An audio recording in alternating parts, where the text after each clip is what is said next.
Erik Ten Hag has the backing of the Manchester United dressing room as he tries to turn things around. Benni McCarthy breaks his silence on his time at United with some revealing insights. And who could United turn to if the manager is sacked? This plus all the latest Manchester United news and transfer news that will keep you right up to date with everything. Welcome to Man United Review. My name's Jamie. Before we get into it, please smash a like on the video and let's jump straight into it. So, as you can imagine, the majority of the news at the moment is still regarding Erik Ten Hag, and what is, revealed yesterday is apparently going to be a big week for him. We've got to see some kind of improvement over the next couple of games. Otherwise, there might be a decision that Ineos make in the international break. So we'll go through all the latest. We've had some updates on, players back in the manager. We've got updates or revealing insights from Benni McCarthy, as I mentioned. We've got a list of replacements possibly as well. So we'll just go through all of that stuff first, and then we'll go through all the transfer news and the rest of the updates for you. So let's kick off with Sky. So they said the club have wanted to give Ten Hag at the very least a full season under this new Ineos powered setup to see if there will be improvement. However, if dismal performances like Tottenham become the norm, it will be incredibly hard for them to stick to that approach. And then Melissa Reddy also said the choice of keeping Erik Ten Hag in the summer was driven by Sir Jim Ratcliffe and Dave Brailsford. Manchester United are aware appointing Gareth Southgate would not be well received by the fan base. Good. Just on Southgate, actually, the Muppeteers made a good point, was that if Gareth Southgate's available right now, so if they wanted Gareth Southgate, why would they not just do it now? Do you know what I mean? And I thought that was an interesting point, because he is a manager that is currently available. So if they were really keen on Gareth Southgate, why would they not just go and do that? It makes no sense. So that was an interesting point, I thought, from the Muppeteers. Chris Wheeler, good source, said Manchester United sources insist that Erik Ten Hag has the full support of Van Nistelrooy and René Hack, and say they're working in unison behind the scenes to overcome a difficult start to the season. Erik Ten Hag still retains the support of the majority of the dressing room, having signed many of the players and worked with a number of them. I thought that was odd, actually. One of the things at the weekend, that some of the players that Ten Hag had signed were also as bad as what we've seen from previous players that have been sold. It was just really odd, really weird. But nice to know that they are still kind of backing the manager and not throwing him under the bus, which is good. Erik Ten Hag kept his cool after the defeat. He praised the players for their reaction after Bruno Fernandes was sent off and said they gave their all on the pitch. Bruno Fernandes insisted on doing after-match TV interviews and admitted he let his teammates down. It is what it is. Just on Bruno, actually, as well, he's they've appealed his red card, so he is now available. So he's not facing any kind of match ban, which I don't know how I feel about that. I was actually kind of, you never want to lose your best players, right? And but I was kind of intrigued to see what he would have done without Bruno in the team, because obviously he's massively out of form. So it would have been interesting to see maybe Mount play in. Maybe we could have seen the Xerxes Højlund kind of duo up front, which would have been interesting to see. Maybe Eriksen step further forward, played there, and you play, Casemiro, Ugarte in midfield. Would that have been an option? Or Collier and Ugarte in midfield as well. So it would have, it would have been interesting to see how we kind of navigated around that, and then you could kind of see, well, actually, is Bruno, I don't want to say the problem, that's really harsh, but is it Bruno that's kind of, not, is his form kind of hindering the team, or actually is it just the way that we're being set up and stuff as well? But that's not going to happen. Bruno's going to play. And yeah, it is what it is when it comes to that.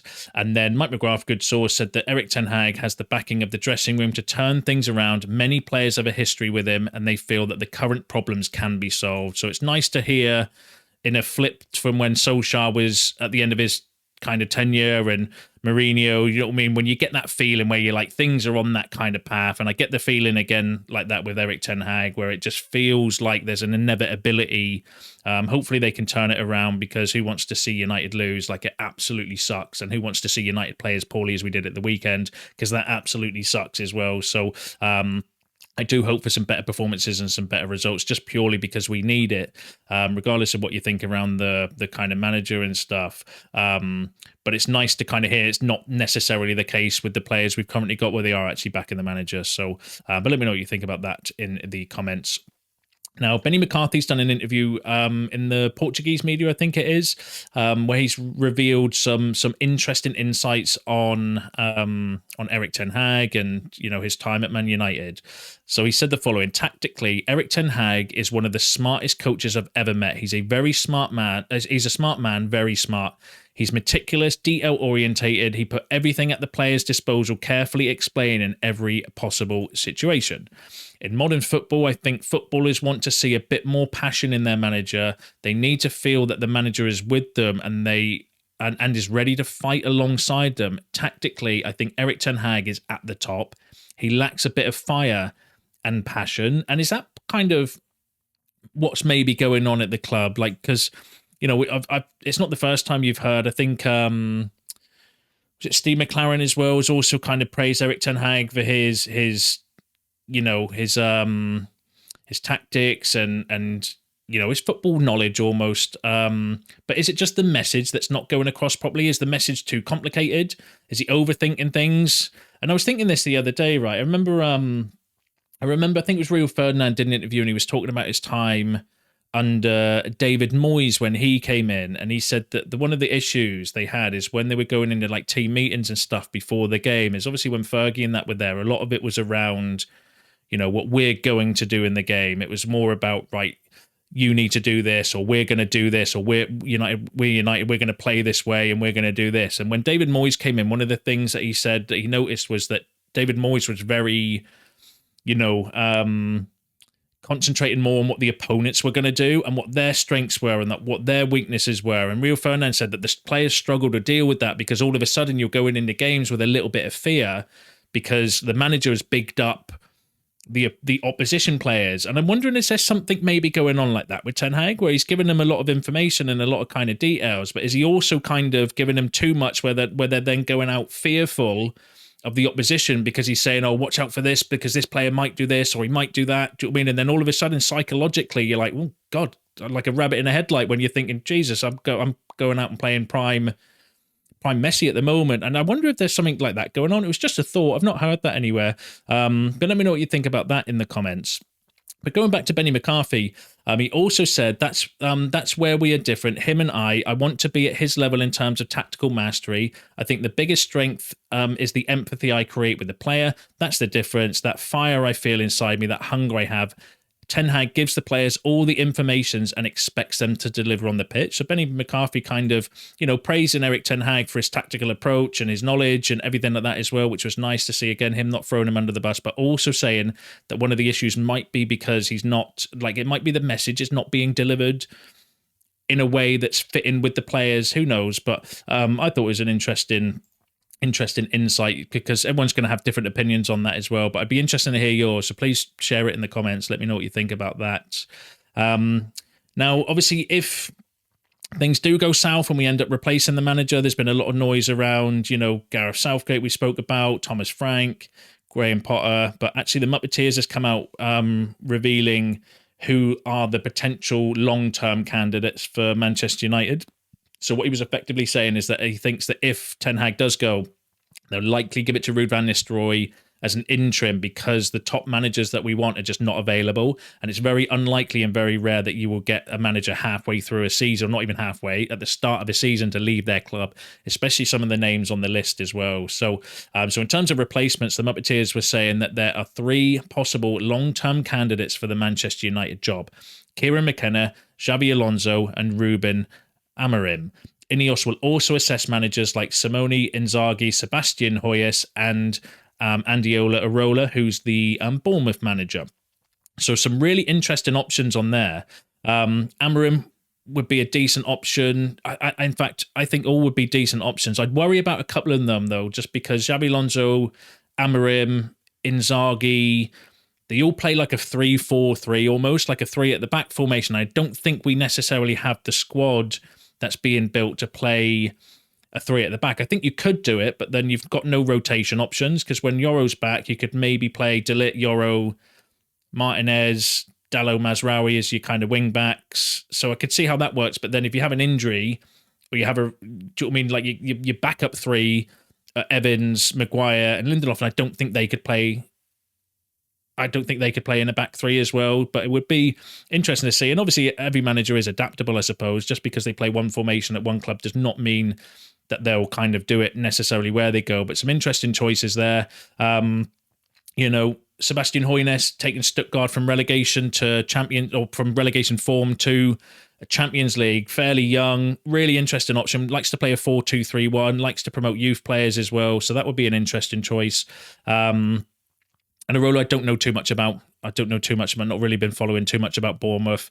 But it's nice to see that there's different names, or actually, possible candidates that are not Graham Potter and Gareth Southgate. Do you know what I mean? Because they could be viable options, but again, they're unlikely to leave their current jobs halfway or at the start of the season. So it's looking like if Ten Hag does go, maybe Ruud van Nistelrooy is interim, and then look at one of these candidates in the summer. And then Christopher Michael said, during a meeting a few weeks ago, Ruud van Nistelrooy is said to have left a positive impression, while Erik Ten Hag acted more reserved. The club bosses were apparently quite impressed.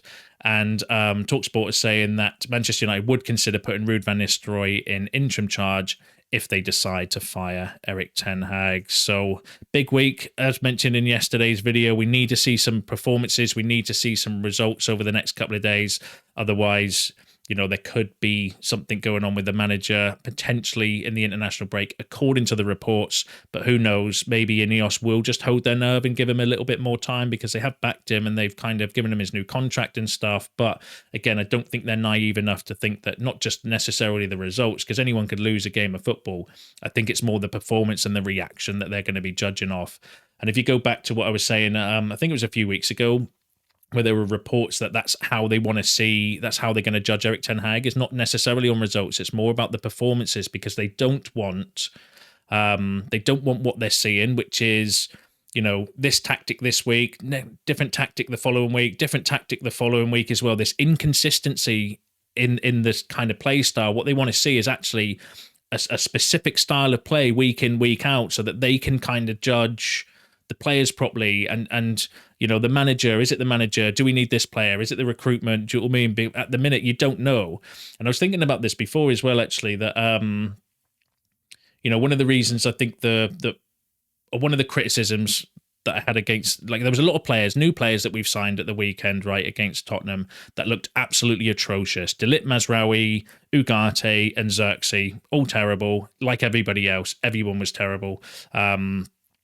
At the weekend, right? And I was thinking, how can they be that bad? They've just signed, then, do you know what I mean? It's just really baffling how those players specifically, like Rashford's been here before, Dalot we've seen inconsistent before, Bruno we've seen inconsistent before, do you know what I mean? Garnacho's a kid, Mainu's a kid, do you know what I mean? Those ones you can kind of, we know what to expect from them, but the new players, it was just really mind-boggling how they were so bad. And I was thinking, well, we've signed those players to play a specific style of play, in my opinion. We've signed them to play a controlling, high-pressing, possession almost based football.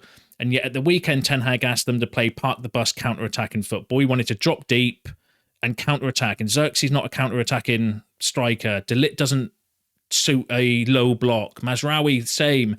Ugarte's definitely not the midfielder for that as well. Do you know what I mean? So I can see what Ineos are kind of saying in terms of performances. It's we brought these players in to play a specific style, yet you're going back to parking the bus or dropping deep and trying to counter-attack team. And the only players in the team that suit that is Bruno, Rashford and Garnacho. So you've brought all these players in, yet you're still going to play to Bruno, Rashford and Garnacho's strength, which seems really odd. And I think that's the kind of thing that Ineos are looking for. They're they don't want that. They want to see this kind of style of play that they've recruited the players for, and that they've kind of not necessarily instructed the manager on, because the manager still can choose the tactics and the players, but they've given him parameters to follow, and they're not impressed by that. So that ultimately is what I think would be the deal breaker when it comes to Ten Hag. But let me know what you think about that in the comments.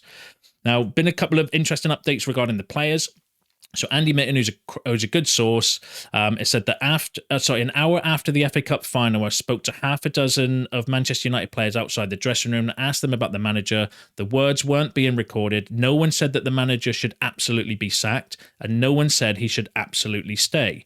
Yet there were clear issues between players and manager about his style. One of them said you cannot have teams in the relegation zone like Sheffield United and Burnley coming to Old Trafford and carving us open. So Andy Mitten's a really good kind of source, and that was in the Athletic. So real credibility around that, kind of suggesting that he spoke to players after the FA Cup final, and nobody was really kind of saying, "Oh, he should be sacked" or "he shouldn't," which is fair enough because I don't think that's the players.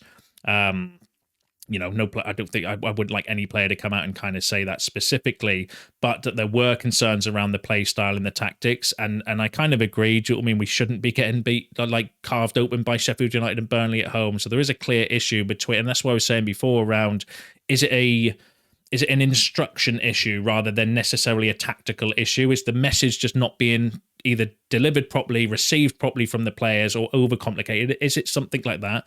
Who knows? But it's really interesting. But let me know what you think about that in the comments. And then Benni McCarthy, when spoke about, again in his interview, spoke specifically around the players, saying that Bruno Fernandes lives for football. Diego Dalot is like that too. If some of the United players had what Bruno and Diego have, it would have been easier to get good results. They gave their all. Some didn't. That's interesting. Some didn't. That ended up limiting the team's progress because some players weren't training to their full potential. Even in matches, the data showed us that some were performing at their peak and others a little bit below. I don't need to name names on that. You know exactly who that is, and you can get involved in the comments if you want to, but we can see that on the pitch. Do you know what I mean? That there are certain players that will put their all in, and there are certain players that will not. And so Benni McCarthy kind of, mentioning that in his interview as well, which was an interesting point. The Muppeteers, though, said that Marcus Rashford is not the source leaking. He is not the one complaining, which is interesting. So what the Muppeteers were saying basically was that that Andy Mitten himself has openly come out in interviews before saying Rashford doesn't like talking to the media, and so Andy Mitten has admitted himself that Rashford doesn't like talking to the media, so therefore it can't be Rashford that's leaking the information as well, because Andy Mitten himself has said you never really hear a peep from Rashford, so it can't be him that he's spoken to in regards to it. That's what the Muppeteers were saying as well, but let me know what you believe on that one. So that's all the news out the way in regard to the manager. Sorry, that's gone on quite a while. Let's go through some other news because there's been some interesting updates. So firstly, Luke Shaw's might not be back for another 8 weeks, which is ridiculous. This is unconfirmed at the moment. So Luke Shaw is expected to be out for another 6 to 8 weeks. He picked up another injury on the muscles of the leg he broke a couple of years ago. Club won't rush him back. I was watching Phil Jones's interview the other day, actually, and I kind of felt a little bit sad for him around the abuse he was getting for being injured. And he kind of openly said, look, I didn't want to be injured. It's just the kind of way the cookie crumbled. So I'm not going to go too heavily on Shaw. I think the issue with Shaw is we shouldn't have given him that new contract, knowing full well that he had injury issues. And it's just massively frustrating because we've kind of pinned our hopes this season on Shaw and Malacia coming back, and it looks like Shaw's just going to be injured again. We need a left back because apparently Diego Dalot might be carrying a bit of an injury as well. And I said in the summer it was one of my big concerns that we haven't addressed that left back issue. So hopefully we can just get to January without any major incidents, because if Diego Dalot or Mazraoui get injured, then we are, until Malacia comes back, but who knows if Malacia is going to be any good when he comes back. We're going to be in trouble, I think, because what do you play, Lindelof at left back, or Evans at left back, or Martinez at left back? Do you know what I mean? Because I don't think he trusts Harry Amas at the moment. But yeah, massively frustrating. And then Christopher Michael, not the most credible source, got to be honest, said that Manchester United, City and Arsenal were interested in Diego Leon, 17-year-old left back from Cerro Portina. I've not done any research on it. That story just broke as I was kind of recording this video, so I've not had time to do any research or anything. Not a player that I've heard of before. Apparently he's a 17-year-old wonder kid left back. That's about all I know for the time being. But yeah, let me know what you think about that in the comments. And final story is regarding the striker. So Manchester United are mulling over whether to add a fresh face to their front line during the winter transfer window. Give me Sport sources have been informed that Manchester United are open to securing further reinforcements in the upcoming transfer window due to there being an awareness that they are lacking an instinctive, proven goal scorer. Xerxes does not fit the profile, and Rasmus Højlund has been in the sidelines nursing an injury. Give me Sports sources have been told that Manchester United chief Erik Ten Hag considered making a move for Dynamo Zagreb forward Bruno Petkovic during the summer, even though he is a higher age bracket than the club have been looking to recruit since entering their new era under Ratcliffe at Old Trafford. So the reports, and that's from Dean Jones, who's quite a credible or more credible journalist for Give Me Sport, because Give Me Sport have good journalists and bad journalists working for them. He's 30 years old. 10 appearances, 4 goals, 2 assists this season. He's got 2 years left on his contract. I don't think we've got funds available for a striker in January, although he is only valued around 5 million euros on transfer market. There was talk about him having like a £2.5 million release clause, which Fiorentina were interested in him in the summer. Apparently he wanted a £1.8 million contract to go to Fiorentina, which works out about 30 grand a week. So, I do understand that, we don't want to be signing these overage players on massive contracts like a Casemiro, for example, or a Cavani and these types of players. But, for a couple million quid and 30 grand a week, would you do that just to get somebody in to help with the strikers? Because we are massively lacking goals. I think Xerxes has been terrible in front of goals so far this season because we're creating chances. We're just not putting them in the net. So, but for me, I just don't think we're going to have the funds available for another striker in the summer personally, but would be an interesting option. Another option would be Chido Obi-Martin. So Chido Obi-Martin is set to officially become a Manchester United player with only final paperwork left to be completed before the deal is sealed. As things stand, Chido Obi-Martin will actually be Manchester United's third choice striker for the new season, so he will see minutes with the first team, which is something that Arsenal couldn't guarantee. That came from Jack Talbot, who's a good source. He did also say, though, that Chido Obi-Martin will play in Manchester United's under-18s initially. If he performs well, he may get a window of opportunity with the under-21s. Third choice striker in sense of Martial leaving, but high chance he could get Premier League minutes this term at least. Obviously, Romano said that he could be considered third choice striker as well, depending on how he gets on. Obviously, he's not going to come straight into the first team squad. He will play for the under-18s or the under-21s, depending on how he develops, but he could see some minutes in the first team maybe later on in the season. But let me know what you think about that in the comments. Let me know what you think about all the stories covered in today's video in the comments. I do enjoy reading them. Don't forget to smash a like on the video on your way out. Subscribe to the channel if you are new. And thank you for watching. See you in the next one.